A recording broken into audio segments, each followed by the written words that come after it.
Hello, friends and neighbors near and far. I'm not going to introduce myself tonight because I'm getting sick of hearing my own name. But I am going to talk about faulty logic, one of three key ingredients in your dreams, according to me, which also include day residue and false remembrance. But the topic today, faulty logic, I first want to nail that word faulty. You know, in the waking world, faulty logic can get you in trouble. You might walk in front of a bus. And what happens if you walk in front of a bus in the dream world? Well, you might wake up. Gee, what a shame. You know, so consequently, logic in dreams doesn't have the consequences. A failure of logic in dreams does not have the consequences that a failure of logic has in the waking world. Now, therefore, for creative people like you and me, we can use that as a tool because we are not bound by the logic of the real world. We are not restrained by it. It's flexible, and we can use that flexibility to experience things we otherwise would not be able to experience. Now, anyone that's had transcendent dreams or mystical states of consciousness, or even those that have taken hallucinogenic drugs like LSD and those kinds of things, will tell you that the logic in those altered states seems to be, when you're in those states, a higher logic, more all-inclusive and all-encompassing. And from my own experience in transcendent dreams, I would have to say that seems to be true. So anyway, now that I've taken the sting out of the word faulty, let me now move on to what is the number one logical flaw we all make every night when we're dreaming. Time's up. You think you're awake. And with all of this bizarre, weird crap going on all around you, you think you're awake. That's the number one logical flaw. Now, for lucid dreamers who become aware that they're dreaming during the course of a dream, does their logic suddenly become better? Well, the answer to that is not necessarily.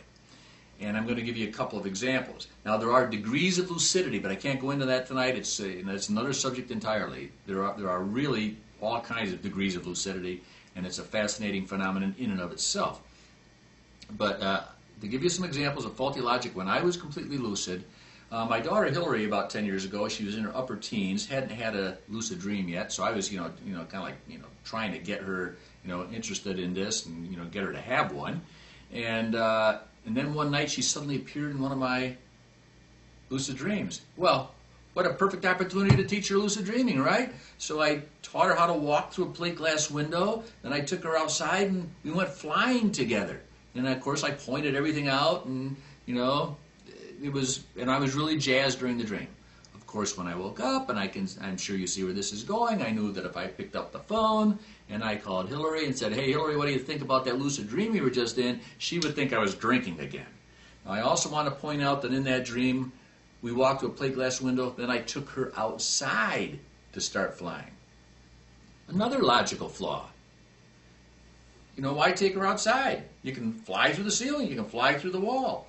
But the reason I did is, and I'm going to cut myself some slack on this, and I think most lucid dreamers would agree with me on this, in dreams, even when we're lucid, we still tend to walk through doorways instead of through walls. We're creatures of habit from our waking world, and it's just a natural tendency to therefore follow the same behaviors. So, okay, now the second example I have of faulty logic when lucid, and this one's very recent, maybe a couple weeks ago. I was in a dream, and I was in like this antiquarian book / antique store, and I had all this really, curious, quaint volumes of forgotten lore, the kind of things I would really relish, and all of these weird artifacts, and the kind of thing I like.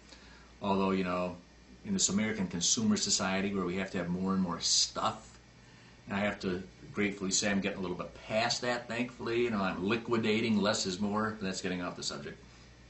But nevertheless, despite the fact I'm liquidating less is more, in the dream, I was drooling over this stuff I wanted.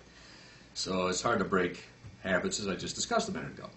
So while I was despondent in my dream that I'm retired now, I'm on a fixed income, I have to think before I buy, what a drag. I can't be flopping down those credit cards and transferring balances.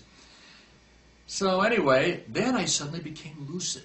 And when I became lucid, of course I thought, I don't have to pay for this stuff. I don't have to worry about being on a fixed income. It's my dream. It's mine. So I loaded up all the stuff and out I walked. Well, woke up and, you know, didn't bring any of it back with me. A failure in logic. So that's that. Well, this might go on record as being my shortest discourse, so I better get going while the going's good. So anyway, the next talk is going to be on false remembrance, which is really fascinating. I'm going to have to give that some extra time and organization, because there's parts of that I really don't want to miss talking about. So, so until then, everybody out there stay healthy, and I leave you to the wisdom of the night.